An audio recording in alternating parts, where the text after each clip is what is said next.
I kind of went into this with a negative thought, like, oh, we're not gonna get our phones and stuff like that. Like, this isn't gonna be that fun, but I was like powering through. Something was still pushing me to go. So over the next few nights, I went into Casey's room to go talk with her and some of the other girls, and she looked at me as I sat on the bed and said, one of these days, Chloe, I'm gonna pull you away from that phone and I'm gonna dig into your thoughts. So that's what she did. That night, they just began to pray for me and speak over me, and she looked at me and said, Chloe, there's a wall that's holding you back from being able to believe in God and being able to love Him.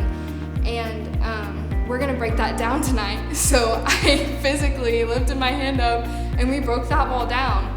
And then she looked at me and she said, you're gonna get a word. And at this point I was like, okay. Like, that was kind of weird, but I did. I was sitting there with my eyes closed and just asking God, like, what do you want me to take out of this? And then I saw a rose, and it was weird. I didn't know what it went, so I asked him, what does this mean? Like, what do you want me to take from this? And then I heard, like, in a booming voice, Beauty and the Beast, and I saw the rose petals just wilting and falling, and then them just like being risen back up again and glowing. And he said, that's what I'm gonna do for you. You're now new, you're resurrected. Over the next few days, we were doing more missionary work. I had been talking to him and just trying to get in touch with God, and I wasn't understanding because this thing had just happened to me that was amazing, and I still wasn't able to be in touch with Him like I was before. And so one of the nights we went to like this room, and we went and just sat in there and just worshiped.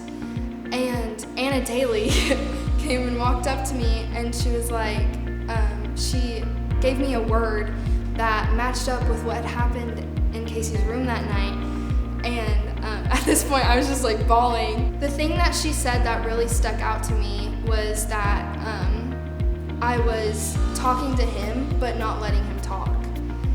And so that night, I just sat there and was worshiping and with my eyes closed and just doing what she said, just letting him talk, and I began to hear him, and words after words came to me, and I was giving words to people. So one of the things that I didn't really like about this trip was that I had to give up my phone in some areas.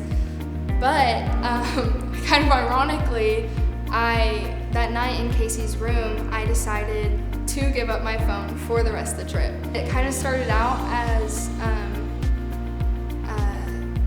like a competition to prove that I'm not like addicted to my phone, as like Casey was kind of hinting at, but it ended in something that had impacted me in a positive way and just like given light to the fact of how much social media is pouring into us that is pouring out of us and negatively. And so now I've been trying to keep this habit up now that I'm home, and it's just like improved my life because I'm no longer like thinking of the negative sides of things as I realized that I was. I'm thinking more positively and just more joyful all the time. Before the trip, I really wasn't even in at all. I would call myself a Christian. I would say that I have God and I am with Him and He's with me, but in all reality, I was trying to fill that hole in my heart with other things, and I think just being on this trip just allowed me to realize that